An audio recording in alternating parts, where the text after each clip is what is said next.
Assalamualaikum warahmatullahi wabarakatuh. Saya Kurnia Putriani dengan NIM A1C221088 dari R002 Pendidikan Matematika. Saya akan memberikan analisis dan tanggapan mengenai wacana amandemen Undang-Undang Dasar 1945 sebagai tugas mata kuliah kewarganegaraan dengan dosen pengampu Bapak Lukman Hakim. Undang-Undang Dasar Negara Republik Indonesia tahun 1945 adalah konstitusi dan sumber hukum tertinggi yang berlaku di Republik Indonesia. Undang-Undang Dasar 1945 menjadi perwujudan dari dasar negara Indonesia, yaitu Pancasila, yang disebutkan secara gamblang dalam pembukaan Undang-Undang Dasar 1945. Amandemen Undang-Undang Dasar 1945 diadakan dengan aturan atau kesepakatan dasar dalam melakukan perubahan terhadap UUD 1945, yakni tidak mengubah pembukaan UUD, tetap mempertahankan NKRI, mempertegas sistem pemerintahan presidensial, serta penjelasan Undang-Undang Dasar 1945 yang memuat hal-hal normatif akan dimasukkan ke dalam pasal-pasal atau batang tubuh. Amandemen atau perubahan terhadap Undang-Undang Dasar 1945 dilakukan secara bertahap, karena mendahulukan pasal-pasal yang disepakati oleh semua fraksi di MPR. Proses perubahan lalu dilanjutkan dengan perubahan terhadap pasal yang lebih sulit untuk memperoleh kesepakatan. Akhir-akhir ini, isu dan perdebatan mengenai amandemen Undang-Undang Dasar kembali memanas.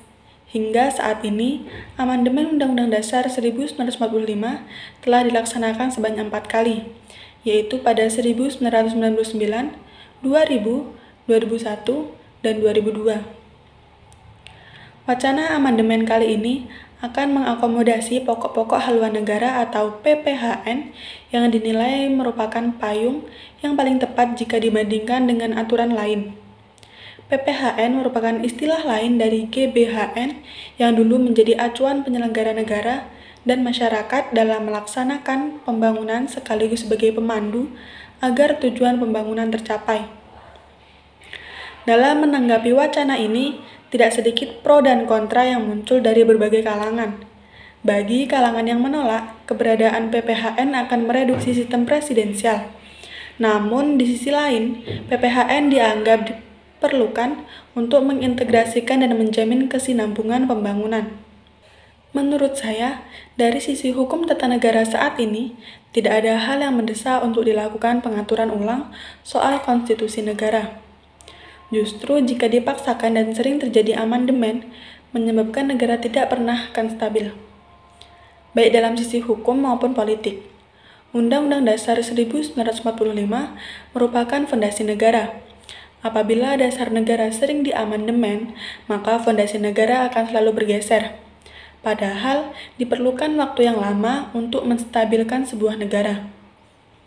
Undang-Undang Dasar 1945 merupakan kontrak dasar hubungan antara yang diperintah dan yang memerintah, serta antar para pemegang kekuasaan. Oleh karena itu, Undang-Undang Dasar 1945 merupakan kontrak jangka panjang dalam penyelenggaraan negara, bukan untuk kepentingan waktu sesaat. Konsep GBHN atau PPHN dapat disusun tersendiri melalui TAP MPR. Dengan kata lain, MPR tak perlu harus mengamandemen Undang-Undang Dasar. Dan yang terpenting saat ini, jangan sampai perubahan Undang-Undang Dasar hanya untuk kepentingan segelintir kelompok.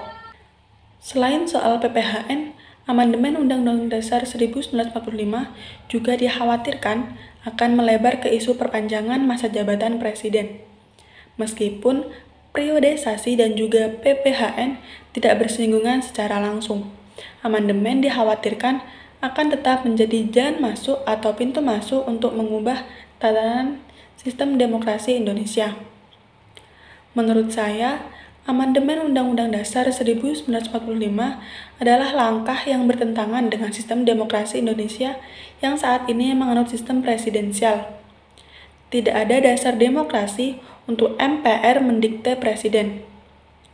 Dasar dalam demokrasi adalah semua kekuasaan ada di tangan rakyat. Jika MPR mengamandemen Undang-Undang Dasar 1945 dan PPHN dijadikan dasar dalam Presiden bekerja, maka itu artinya posisi MPR berada di atas Presiden.